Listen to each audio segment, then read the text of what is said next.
महाराष्ट्र एकत्रीकरणाच्या नंतर आपण ठरलेलं होतं की कमीत कमी 2 महिने या अधिवेशन नागपूरमध्ये व्हावं. पण ठीक आहे, आमचे मित्र ज्यावेळेस विरोधी पक्ष नेते होते त्यावेळेस ते 2 महिन्याचे करायचे, 1 महिन्यात अधिवेशन व्हायचं.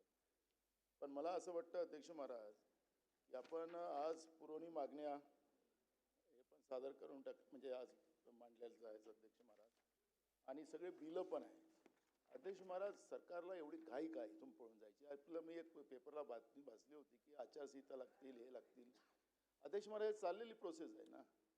पण विधिमंडळाचं कामकाज सरकारला पुरवणी मागण्यास मंजूर करायची असतील तर मग काय करायचं अध्यक्ष महाराज? एक दिवसाचं सेंट्रल बोलवा. नानाभाऊ, आपण यापूर्वी पीठासीन अधिकारी म्हणून कार्य केलं असल्यामुळे माझा असं समज आहे की आपल्याला माहिती आहे सभागृहात होणाऱ्या कामकाजासंदर्भात आपण BSc मध्ये संपूर्ण चर्चा करतो आणि सहमताने आपण निर्णय घेतो.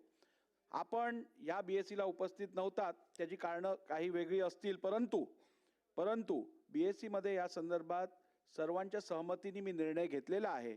त्यामुळे आता मी तुम्हाला या विषयावर अधिक बोलायला देणार